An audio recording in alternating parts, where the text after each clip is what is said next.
Hi everyone, my name is Maria and today I'm going to be talking to you all about anxiety.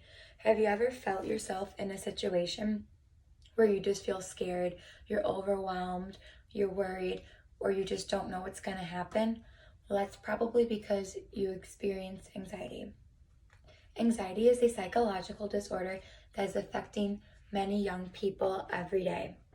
The feeling of anxiety is feeling scared, worried, being overwhelmed, and just not knowing what's going to happen.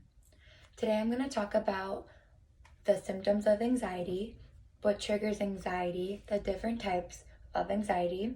I'm also going to talk about that how social media plays a role in someone having anxiety or becoming anxious, and that causes you not to be as active as you could or should be. Then I'm going to talk about how being anxious is okay and there are ways to overcome that by breathing methods, seeking professional help, and by always just staying active and keeping your mind occupied. So let's first talk about the symptoms of anxiety. There are both physical and emotional symptoms of anxiety. Physical symptoms would be considered nausea, vomiting, diarrhea, feeling dizzy, having this feeling of being tense, rapid heartbeat, shakiness, sweating. Those are all physical symptoms of anxiety. Emotional symptoms of anxiety would be feeling worried, nervous, overwhelmed, scared, and just not knowing what's going to happen when you're in situations. Those are all both physical and emotional symptoms of anxiety. Next, let's talk about what triggers anxiety. There are many things that can trigger anxiety, such as going to school, working, that something eventful or traumatic that happened in your life, and your own personal relationships with your mom, your dad, your brother, your sibling, or boyfriend and girlfriend even. Going to school can make you feel anxious by knowing where you need to go to college at such a young age, what you need to do in your life at the age of 17, 18. That could put a lot of pressure on someone, and just like fitting in high school, being that popular girl or that popular boy can all put pressure and make someone feel anxious and worried if they don't fit in. Next, going to work can cause someone to feel anxious because of the workload. Maybe there's a manager that they're scared of or they don't like talking to, or even one of their coworkers. That can make someone feel anxious and just not want to go there. And when they have to go there, they hate it. Something eventful that happened in your life can make you feel a certain way. And if you feel like you're in that situation again, it can remember that you felt that way, and those feelings can come back. And then the relationship you have with your mom, dad, brother, sibling, boyfriend, or girlfriend, if someone makes you feel a certain way and that's not a good way, you're gonna feel not good emotions.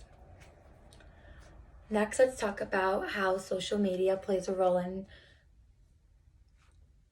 anxiety. So, not going on social media could benefit you because there is that image to fill on social media being perfect. And if people don't feel that they're fulfilling that image, that can put pressure on that person, leading them to feel anxious when they don't feel that way. Next, that being on social media all the time takes up time from being outside, from being active, from that physical activity that our body needs. And there are ways to make us not feel anxious while we're doing this, and that also goes with the ways to cope with it. So ways to cope with your anxiety would be getting professional help, breathing methods, and also, most importantly, being active, keeping your mind occupied. If you keep your mind occupied, there's no time to worry. There's no time to overthink. There's no time to be overwhelmed.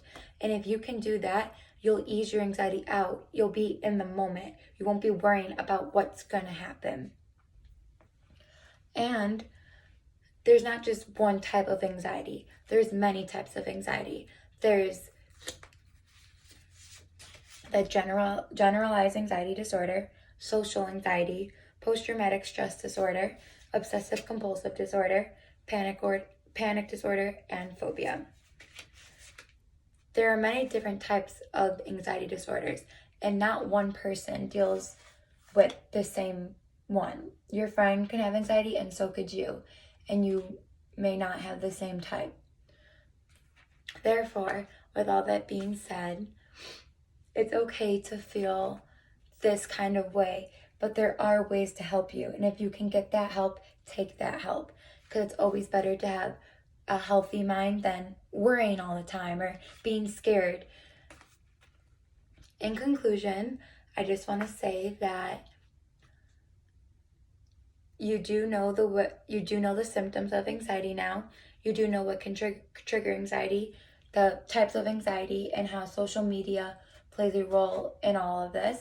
And lastly, there are ways to better yourself. Like I said, it's okay to feel these things, and it's okay to not be okay. Thank you.